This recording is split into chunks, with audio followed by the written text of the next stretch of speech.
Chapter 7 Miss Rottenmeier Has an Uncomfortable Day. When Heidi opened her eyes next morning, she did not know where she was. She found herself on a high white bed in a spacious room. Looking around, she observed long white curtains before the windows, several chairs, and a sofa covered with cretonne. In a corner she saw a washstand, with many curious things standing on it. Suddenly Heidi remembered all the happenings of the previous day. Jumping out of bed, she dressed in a great hurry. She was eager to look at the sky and the ground below, as she had always done at home. What was her disappointment when she found that the windows were too high for her to see anything, except the walls and windows opposite. Trying to open them, she turned from one to the other, but in vain. The poor child felt like a little bird that has been placed in a glittering cage for the first time. At last she had to resign herself, and sat down on a low stool, thinking of the melting snow on the slopes, and the first flowers of spring that she had hailed with such delight. Suddenly Tinette opened the door, and said curtly, "Breakfast's ready." Heidi did not take this for a summons, for the maid's face was scornful and forbidding. She was waiting patiently for what would happen next, when Miss Rottenmeier burst into the room, saying, "What is the matter, Adelheid? Didn't you understand? Come to breakfast." Heidi immediately followed the lady into the dining-room, where Clara greeted her with a smile. She looked much happier than usual, for she expected new things to happen that day. When breakfast had passed without disturbance, the two children were allowed to go into the library together, and were soon left alone. "How can I see down to the ground?" Heidi asked. "Open a window and peep out," replied Clara, amused at the question. "But it is impossible to open them," Heidi said sadly. "Oh, no, you can't do it, and I can't help you either. But if you ask Sebastian, he'll do it for you." Heidi was relieved. The poor child had felt like a prisoner in her room. Clara now asked Heidi what her home had been like, and Heidi told her gladly about her life in the hut. The tutor had arrived in the meantime, but he was not asked to go into the study as usual. Miss Rottenmeier was very much excited about Heidi's coming, and all the complications that arose therefrom. She was really responsible for it, having arranged everything herself. She presented the unfortunate case before the teacher, for she wanted him to help her to get rid of the child. Mr. Candidate, however, was always careful of his judgments, and not afraid of teaching beginners.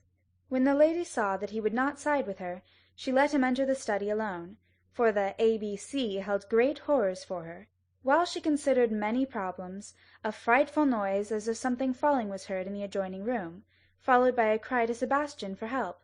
Running in, she beheld a pile of books and papers on the floor, with the table cover on top. A black stream of ink flowed across the length of the room. Heidi had disappeared. "There!" Miss Rottenmeier exclaimed, wringing her hands. "Everything drenched with ink. Did such a thing ever happen before? This child brings nothing but misfortunes on us." The teacher was standing up, looking at the devastation, but Clara was highly entertained by these events, and said, "Heidi has not done it on purpose, and must not be punished. In her hurry to get away, she caught on the table cover and pulled it down. I think she must never have seen a coach in all her life, for when she heard a carriage rumbling by, she rushed out like mad." "Didn't I tell you, Mr. Candidate, that she has no idea whatever about behavior? She does not even know that she has to sit quiet at her lessons. But where has she gone? What would Mr. Sesamon say if she should run away?" When Miss Rottenmeier went downstairs to look for the child, she saw her standing at the open door, looking down the street. "What are you doing here? How can you run away like that?" scolded Miss Rottenmeier. "I heard the fir trees rustle, but I can't see them and do not hear them any more," replied Heidi, looking in great perplexity down the street. The noise of the passing carriage had reminded her of the roaring of the south wind on the Alp. "Fir trees? What nonsense! We are not in a wood. Come with me now to see what you have done." When Heidi saw the devastation she had caused, she was greatly surprised, for she had not noticed it in her hurry. "This must never happen again," said the lady sternly. "You must sit quiet at your lessons.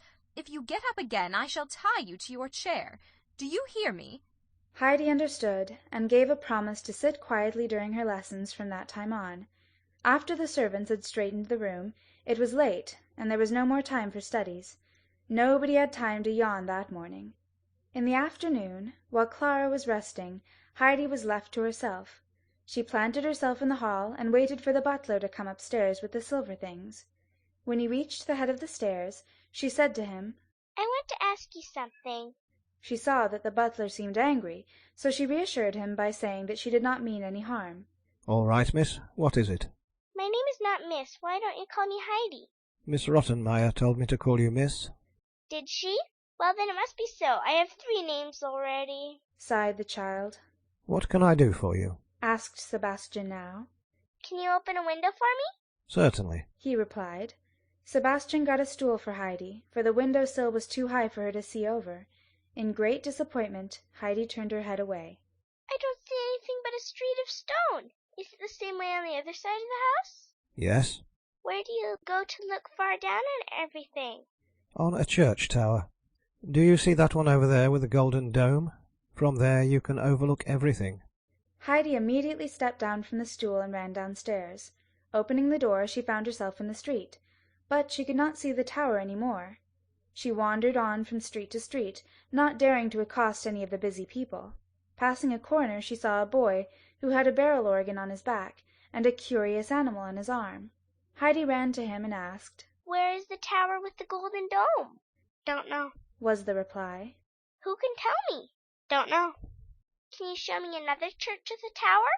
"Of course I can." "Then come and show me." "What are you going to give me for it?" said the boy, holding out his hand. Heidi had nothing in her pocket but a little flower picture. Clara had given it to her only this morning, so she was loath to part with it. The temptation to look far down into the valley was too great for her, though, and she offered him the gift. The boy shook his head to Heidi's satisfaction. "What else do you want?" "Money?" "I have none, but Clara has some. How much must I give you?" 20 pennies. "All right, but come." While they were wandering down the street, Heidi found out what a barrel organ was, for she had never seen one. When they arrived before an old church with a tower, Heidi was puzzled what to do next, but having discovered a bell, she pulled it with all her might. The boy agreed to wait for Heidi and show her the way home if she gave him double fee. The lock creaked now from the inside, and an old man opened the door. In an angry voice he said, "How dare you ring for me? Can't you see that this is only for those who want to see the tower?" "But I do," said Heidi. "What do you want to see? Did anybody send you?" asked the man. "No, but I want to look down from up there." "Get home and don't try it again." With that, the tower keeper was going to shut the door, but Heidi held his coat tails and pleaded with him to let her come. The tower keeper looked at the child's eyes, which were nearly full of tears. "All right, come along if you care so much," he said, taking her by the hand. The two climbed up now, many, many steps, which got narrower all the time.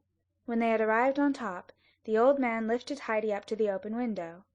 Heidi saw nothing but a sea of chimneys, roofs, and towers, and her heart sank.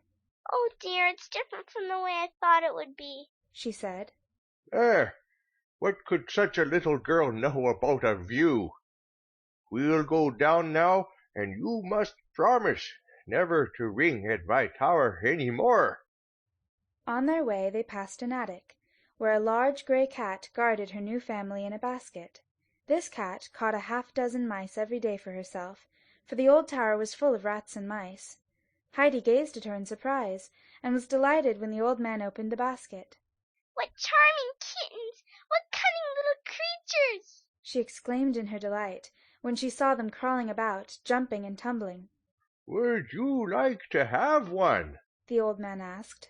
"For me? To keep?" Heidi asked, for she could not believe her ears.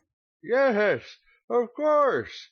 You can have several if you have room for them," the old man said, glad to find a good home for the kittens. How happy Heidi was! Of course there was enough room in the huge house, and Clara would be delighted when she saw the cunning things. "How can I take them with me?" the child asked, after she had tried in vain to catch one. "I can bring them to your house if you tell me where you live," said Heidi's new friend, while he caressed the old cat, who had lived with him many years. "Bring them to Mr. Sesame's house. There is a golden dog on the door with a ring in his mouth." The old man had lived in the tower a long time, and knew everybody. Sebastian also was a special friend of his. "I know," he said, "but To whom shall I send them? Do you belong to Mr. Sesamin? No, please send them to Clara. She will like them, I am sure. Heidi could hardly tear herself away from the pretty things, so the old man put one kitten in each of her pockets to console her. After that she went away. The boy was waiting patiently for her, and when she had taken leave of the tower keeper, she asked the boy, Do you know where Mr. Sesamin's house is? No, was the reply. She described it as well as she could, till the boy remembered it. Off they started, and soon Heidi found herself pulling the doorbell. When Sebastian arrived, he said, Hurry up. Heidi went in, and the boy was left outside, for Sebastian had not even seen him. Come up quickly, little miss. He urged. They are all waiting for you in the dining room. Miss Rottenmeier looks like a loaded cannon. How could you run away like that? Heidi sat down quietly on her chair. Nobody said a word, and there was an uncomfortable silence. At last Miss Rottenmeier began with a severe and solemn voice. I shall speak with you later, Adelheid. How can you leave the house without a word? Your behaviour was very remiss. The idea of walking about till so late. Meow, was the reply. I didn't. Heidi began, Meow. Sebastian nearly flung the dish on the table and disappeared. This is enough. Miss Rottenmeier tried to say, but her voice was hoarse with fury. Get up and leave the room. Heidi got up. She began again. I made Meow, meow, meow, Heidi, said Clara now. why do you always say meow again if you see that Miss Rottenmeier is angry? I am not doing it, it's the kittens. She explained. What? Cats? Kittens? Screamed the housekeeper. Sebastian, Tinette, take the horrible things away. With that she ran into the study, locking herself in, for she feared kittens beyond anything on earth. When Sebastian had finished his laugh, he came into the room. He had foreseen the excitement, having caught sight of a kitten when Heidi came in. The scene was a very peaceful one now. Clara held the little kittens in her lap, and Heidi was kneeling beside her. They both played happily with the two graceful creatures. The butler promised to look after the newcomers and prepared a bed for them in a basket. A long time afterwards, when it was time to go to bed, Miss Rottenmeier cautiously opened the door.